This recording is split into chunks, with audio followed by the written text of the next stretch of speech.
The day has come. Jesse Minter has left the Chargers to become the Ravens head coach, and he is going to be incredibly hard to replace.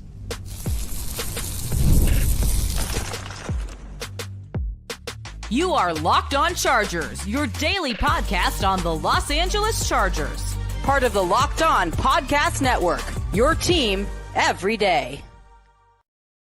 What is up, and welcome into the Locked On Chargers podcast. I'm your host, Daniel Wade, joined as always by my co-host, David Droegemeier, and we've been covering the Chargers for 10 seasons, but this is our 8th year as the host of the Locked On Chargers podcast, bringing you your team every day as part of the #1 sports podcast network. David, an unfortunate topic to be discussed today.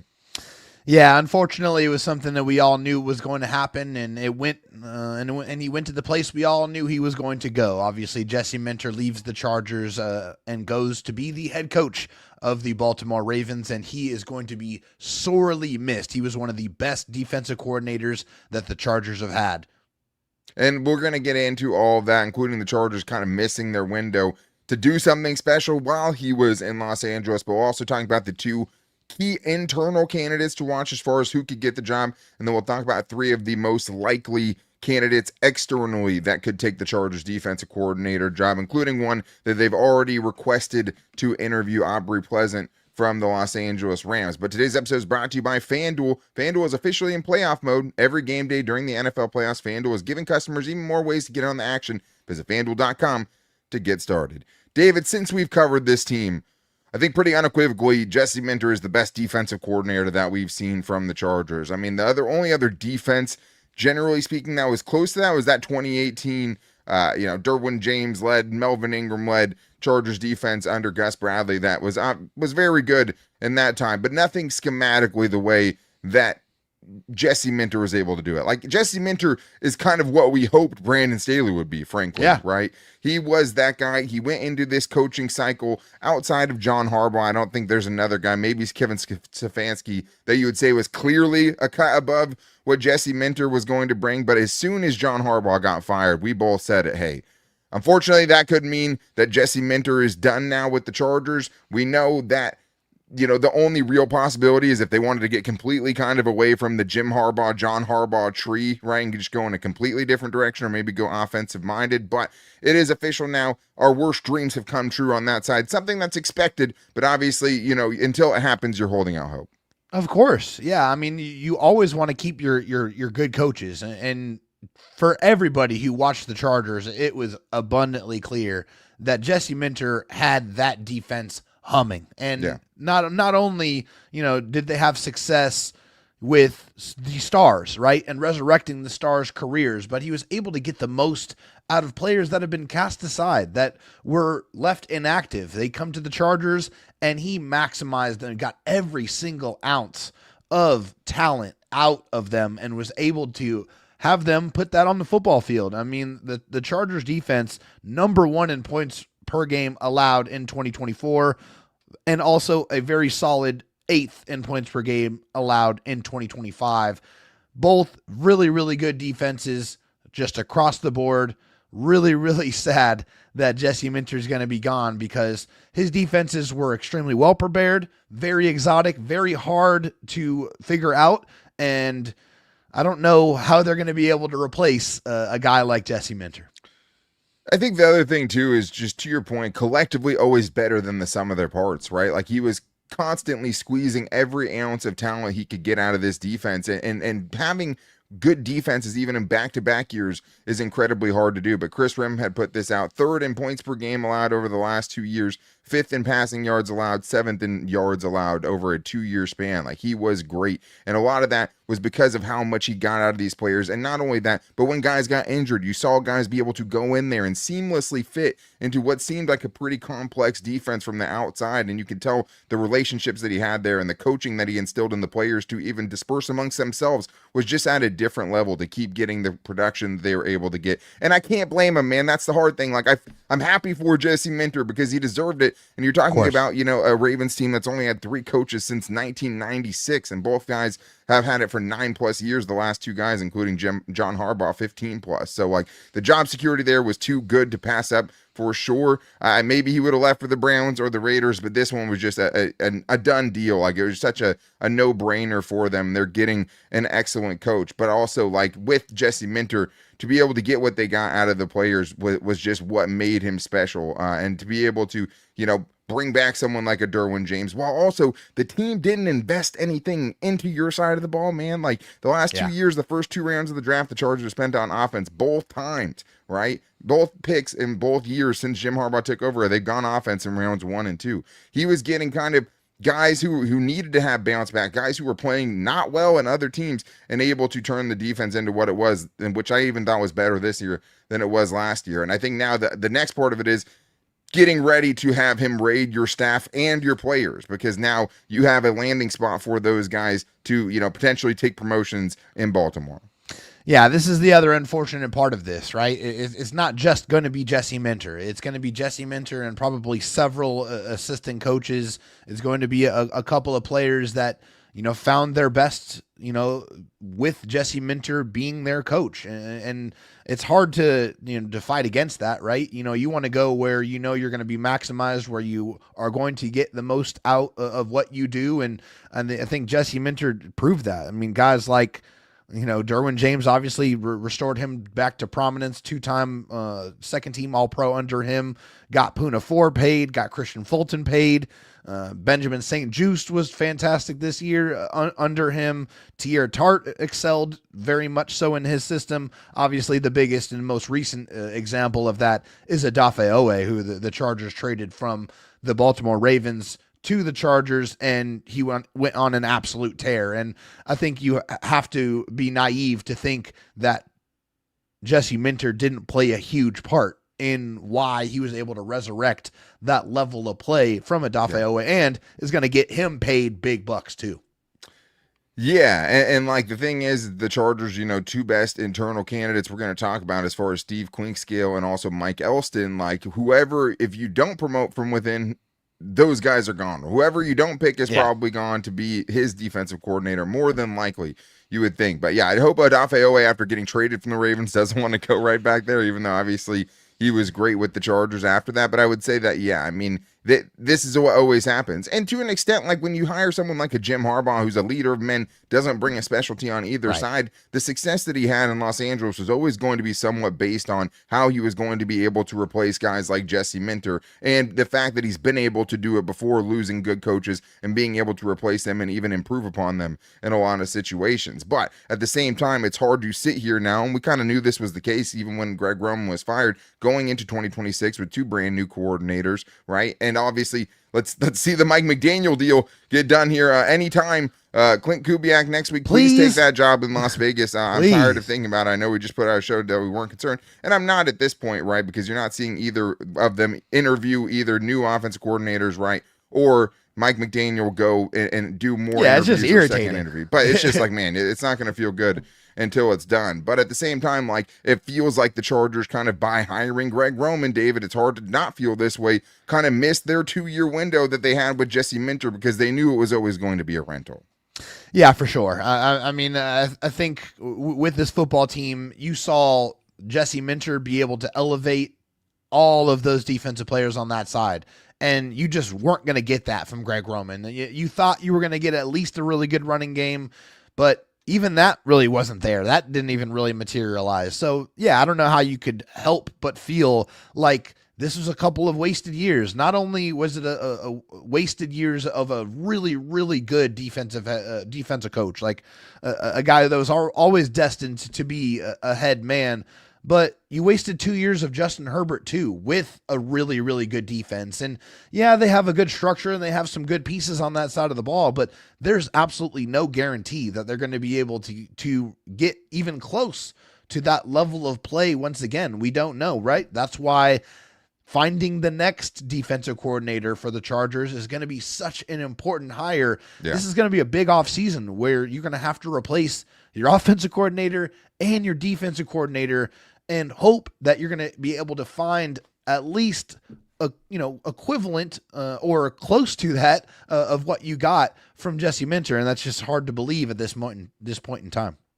Absolutely. And it just feels like, had the 2-11 win seasons good. With the injuries they had, who knows what would have happened even with a different offensive coordinator. But at the same time, like, it feels like it could have been so much better, and this was a chance they had with Jesse Minter to make a run, and a lot of that might have been, held back in a big way by the Chargers' decision to bring in Greg Roman, and now they'll have to, to hope that they can strike gold again, and maybe they'll do that from within and try to keep things as close to as it is right now by going with someone like Steve Clinkscale, who I think is the guy that probably should be at the top of the list to take over this job. We're going to talk about that and more in today's Locked On Chargers podcast.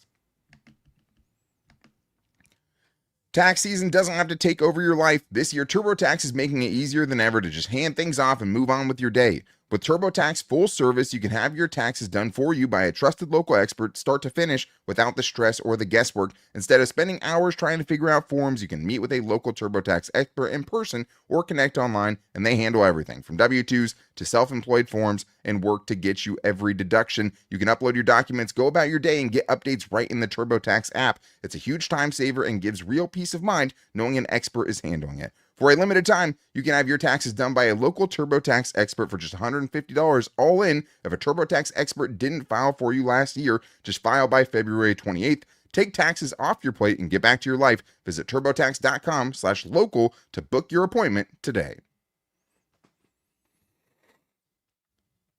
David, I think my first inclination when seeing Jesse Minter leave, or, really even before that, because, of course, on yesterday's show, we talked kind of about how attractive of an opening this would be if Jesse Minter were to leave, because we still expected him to leave, even when we were getting the best signs that maybe he would come back, and we could see the trio, potentially this hypothetical trio of Mike McDaniel and Jesse Minter and Jim Harbaugh in the same place at the same time. We talked about the talent that they had there, and they don't have a ton of stars right now under contract. They have Tooley, they have Derwin James, they have Dan Henley, and then they have a lot of solid players, but now you're like, how much is that, Jesse Minter elevating those guys to a level that maybe they can't find again under a new regime, right? But I do think that there is one clear, obvious option to be the Chargers' next defensive coordinator in-house, and that is Steve Clinkscale, because he is the Chargers' current defensive back coach, and as much as you want to praise Minter for, getting the most out of these players, where it's shown itself more than anywhere else is in the secondary, where the Chargers have taken guys like Eli Apple off the streets and Marcus Williams off the streets, Marcus May off the streets, Tony Jefferson out of retirement, and they've turned it into one of the best secondaries in the entire NFL, and I think this is the most natural, keep it the same, what we have works right now, Steve Clinkscale to be that next guy after Jesse Minter. Yeah, for sure. With Steve Clinkscale, a 23-year coaching veteran here at the collegiate level, 6 different colleges, mostly coaching the defensive backs. He was a defensive coordinator for a year at Cincinnati, so he does have some experience doing that. And also, he did it with the Chargers, and he also was, a secondaries coach at Michigan with Jim Harbaugh, obviously. So there is a lot of connections there. There's a lot of familiarity there. And you want to have that continuity. That's what's most important here when you look at this with Steve Clinkscale and you look at his units. Just look at the units that he has ran with the Chargers the last couple of years. No matter, obviously Jesse Minter has a part in that, but no matter who they've been able to bring in, whoever it is, no matter the amount of time, they've been able to get these guys on the field and playing quality football. And that right there, to me, is a direct reflection of the coaching and Steve Clinkscale. So I feel like if you want to try to keep things as smooth as possible, right, and try to, have limited amount of turnover in scheme and in language, then it makes a lot of sense to just promote from within and make Steve Clinkscale the next defensive coordinator of the Chargers. Yeah, one other reason is obviously he in 2023 was the co-defensive coordinator with Jesse Minter at Michigan, right? Yeah. So he, got that title from doing such a good job with their defensive backs and is, one of the guys that worked with not only Jesse Minter, but also a guy named Mike McDonald, who's doing pretty cool things up in Seattle right now. So his work with both of those guys. Coached defensive backs at Kentucky from 2016, 2020, had some players drafted. Cincinnati was another year where he was, as far as I could tell, the defensive play caller for that team. So a little bit of experience there. Yeah. But 3 years there as their defensive backs coach. The last year they made him also the defensive coordinator. But like I said, it's about maximizing your talent and trying to find that in a post Jesse Minter world. And he feels like the guy who's done it the most, or has been the kind of the biggest reason for some of these guys being able to, outplay their draft position, outplay their contract in a big way, able to turn a couple of 5th round picks in Tarheeb Still and Cam Hart into above average starters at the very least. You get a career year from a Dante Jackson after getting discarded from Pittsburgh. Benjamin St. Juste has the huge resurgence, and also helped safeties like Tony Jefferson and Elijah Molden come back, not to talk about the other guys who came in and filled in, Marcus May, interception in his first game. Like, that doesn't happen no matter how good your defensive coordinator is if you don't have somebody that's if you're not in the right to, place. Yeah, right. I mean, one of the things with Brandon Staley was like, even when he came over, right, he wasn't able to bring any of the people from the Rams staff to come help him, or people who had worked with him in the past, Right. even with the Bears, to help him.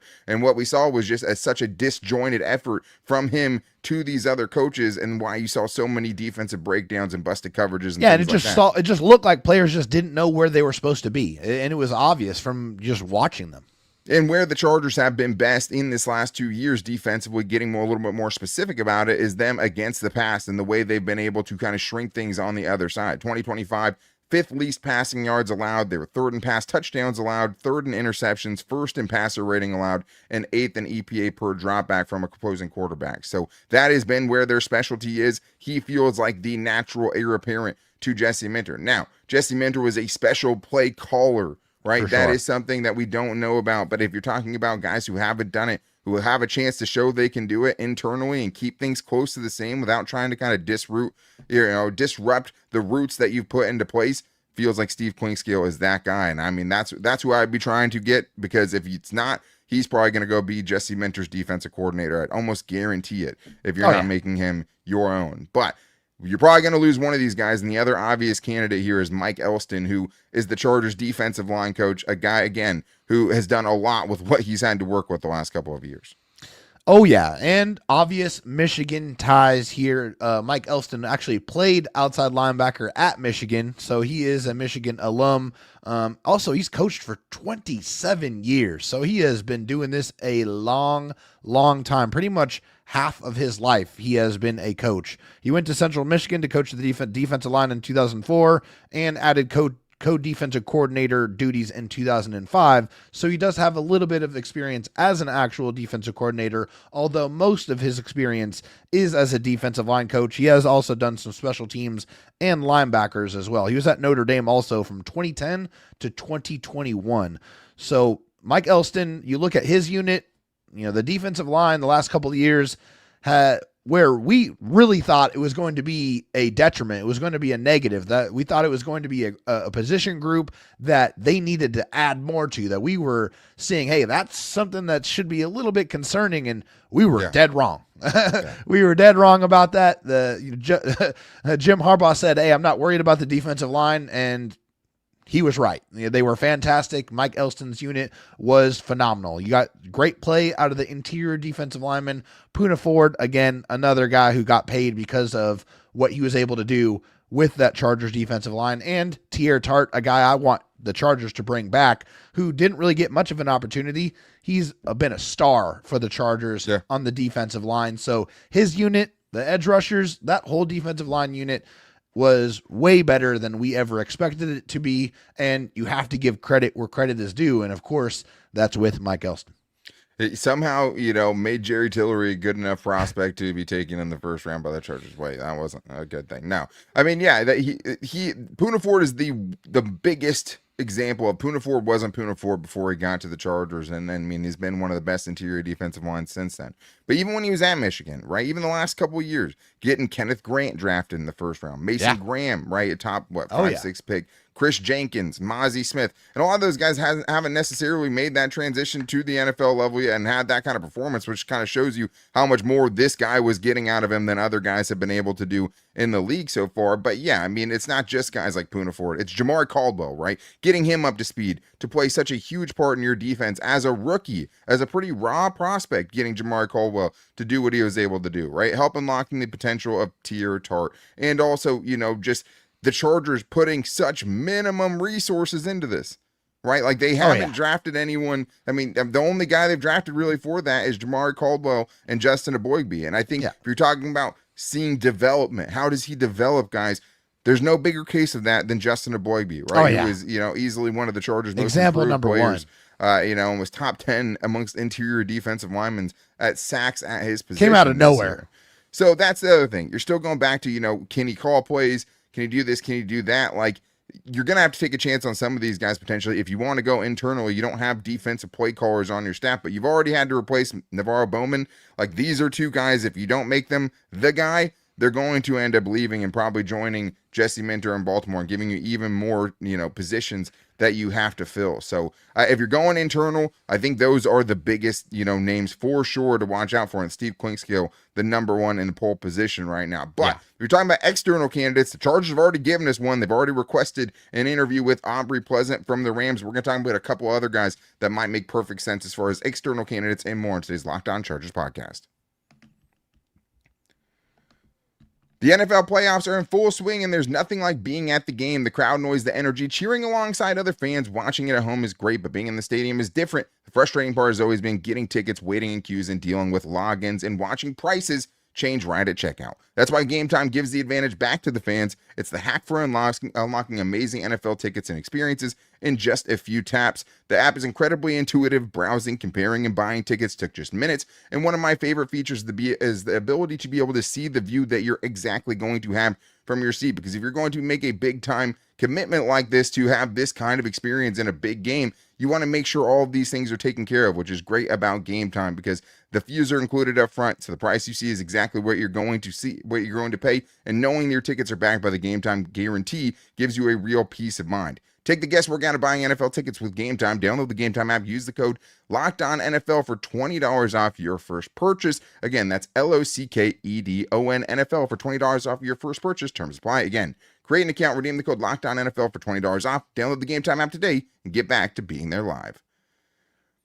FanDuel is officially in playoff mode, and every game during the NFL playoffs, FanDuel is giving customers even more ways to get on the action because right now, every NFL playoff game day, FanDuel users get a profit boost pack waiting for them inside the app. And now that the Chargers aren't playing, I need a little extra juice to make these games more interesting for sure. But open your profit boost pack first thing on game day and see what boost you want to apply. And the boost lets you lean into your game day instincts for this weekend. The line is shrinking between the Broncos and the Patriots, with the Broncos now only 4.5-point underdogs. Man, if the Broncos were to win that game, it would somehow mean that Bo Nix isn't as good as anyone thought he was. And also Drake May's not as good as anyone thought he was. And I think it would be absolutely hilarious because then they would just get smoked in the Super Bowl. But you could also go with the other game, the Seahawks and Rams. Should be a banger. Rams still 2.5-point underdogs to the Seahawks for good reason. If you want to get in on it, visit FanDuel, an official sportsbook partner of the NFL, and grab your profit boost pack every NFL playoff game day.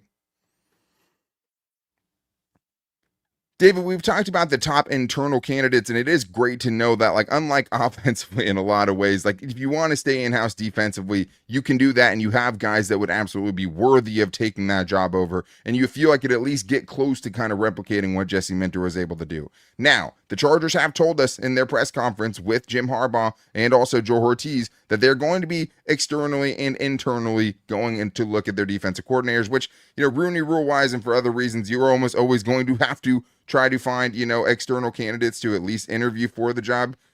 And there's already been one. According to the reports, Chargers have requested to interview Rams assistant Aubrey Pleasant. David, this is the first look at what the Chargers could be looking for in their next defensive coordinator. Yeah.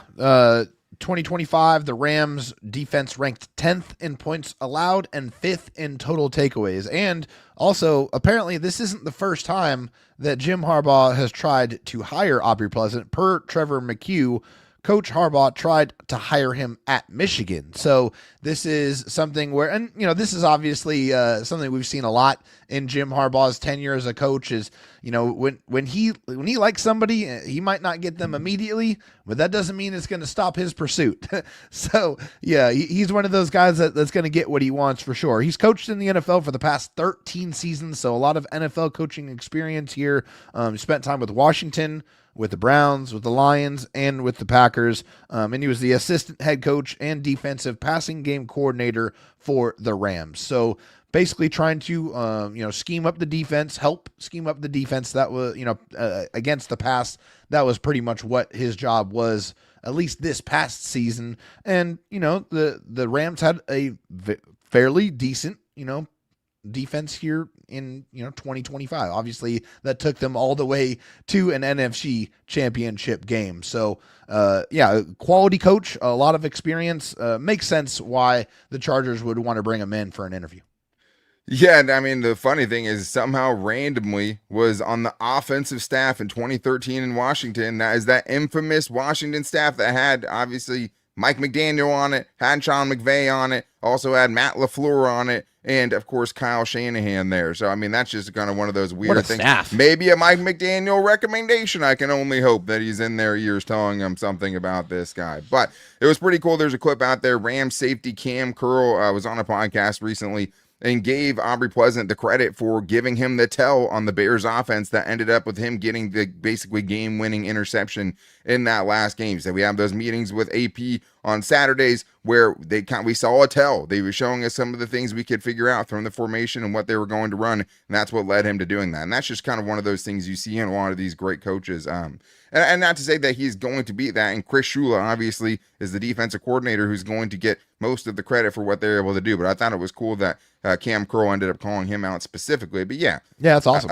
Several seasons under Sean McVay in different capacities, but the last three, the defensive backs coach, assistant head coach, and defensive pass game coordinator, and it's basically just they keep adding titles to him, probably to try to keep him around. Yeah. So I think it is interesting. This is the first guy, but one of the most likely options out there is somebody that Jim Harbaugh is even more familiar with, and that's a name that can't be kind of excluded from this conversation. And it kind of feels a little bit like the Greg Roman of defensive coordinator hirings, just because it's an old friend of Jim Harbaugh's, but it absolutely feels like Wink Martindale could be a likely option to get this defensive coordinator job, or at least get a good chance to interview for it.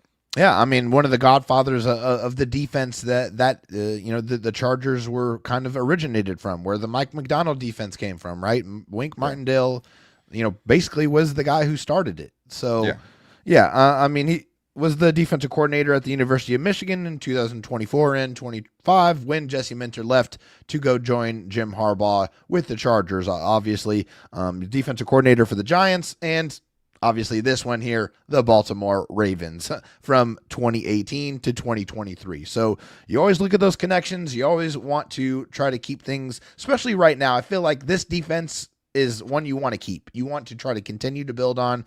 It's obvious that it works. And I think you're going to see around the league several other teams try to copy and mirror this, because it is a copycat league and this defense clearly works. So I know other teams are going to want to try to adopt it. So what better than to bring the guy who basically started it all to come in and author that defense for the Chargers?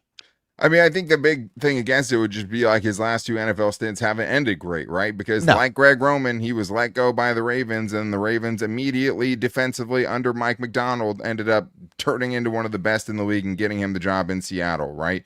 Sure. And then after that, he goes with Brian Daboll and with the Giants, and then basically 2 seasons in, the Giants have fired everyone that he brought with him, and then agreed to part ways, being basically he was fired from the Giants before his contract was up. But at his prime with the Ravens, 2018 to 2020, he was one of the hottest names in the league, led the Ravens to a top 3 scoring defense in each of those 3 seasons, also was top 10 in yards per game over that time. And where it would look much different than the Jesse Minter defense is he was someone that blitzed a ton. From 2018 to 2020, Wink Martindale led the league in blitz percentage and was also 8th in pressure percentage. So he likes to get after it. I know a lot of Chargers fans would like a more aggressive approach at times defensively. He was someone that would bring that. So we'd have to see if he can still kind of do it at this level, though. Feels like a name that's going to be in the mix. If the Chargers go off the board out of their, preferred schematics that they've been getting with Jesse Minter, there is another name that out there I've seen Chargers fans link to it and could get an interview for sure if he's not a head coach, which it doesn't seem like he'll be at this point. And that is Buffalo Bills former head coach Sean McDermott. Yeah, I mean, Sean McDermott obviously was the head coach of the Buffalo Bills from 2017 to 2026. Obviously, they just relieved him of his duties after another divisional round exit where they lost to the Denver Broncos in overtime. This year's unit, ranked 12th in defensive efficiency, ended up being pretty decent. You know, they were more stronger against the pass, though, leading the league in pass defense, only allowing 156.9 yards per game. They did struggle a little bit against the run, I think, giving up the 5th most rushing yards in the league per game so far, or, you know, this past season. But McDermott, you know, was a very, very good defensive coach and a very, very successful coach. I mean, I think it's 5 seasons or 5 or 6 seasons of 10 plus wins, and just a team that was perennially in the playoffs and winning playoff games. Yeah, they didn't get all the way to the Super Bowl or to the promised land, but they were perennially in the conversation every single year. You knew that the Buffalo Bills were going to be there, and Sean McDermott was the defensive play caller. You know, he's the guy that wanted to make sure to, you know, take care of that defense. He's always done a pretty solid job there. This guy is a guy that was probably going to get another head coaching job, and he did say, according to reports, that he was going to continue coaching, that he wanted to continue coaching. What capacity that will be in, obviously, as the days go by, the jobs, they start getting smaller and smaller. But this is a guy who's had a ton of success, and if he doesn't get a head coaching job, I don't know why you wouldn't want to bring in another experienced head coach, a guy that can run an effective defense. Absolutely. And I mean, I think it's easy to forget that. I mean, he was a hot defensive coordinator at one point with the Carolina Panthers and was at least, you know, up for the job potentially when Anthony Lynn got the job. So I'd say that, you know, for a guy that, you know, has been kind of maligned for his defense over the last couple of years, it kind of just felt like that defense kind of aged out. Like he's just been there so long. They had some of the best defenses in the league, and it kind of felt like they missed their window defensively. But I mean, from 2019 to 2023, they had a top 4 scoring defense 3 times in those 4 seasons, right? So 6 out of the last 8 seasons, they've been top 10 in yards per game allowed. In the last 4 years, the Bills ranked 2nd in passer rating allowed, 2nd in touchdown to interception ratio, 8th in red zone percentage, 2nd in points per game allowed over the last 4 seasons, and 4th in yards per game allowed. So per True Media, that's a top basically 5 defense over the last 4 seasons, even as he's been the head coach and trying to deal with the rest of what's going on. Now, that being said, we've seen his season get ended several times with Josh Allen standing on the sideline and Patrick Mahomes going up against his defense and going and winning the game, and you'd have to see him twice a year. Obviously, that's not great. You have the 13-second game that, you know, stays in everybody's mind. But I think if you're going outside of the family tree, this is, you know, a huge, huge opportunity to get someone that you know exactly kind of what they bring to the table. They have and check all the boxes off as far as being able to do, you know, run a high-level defense.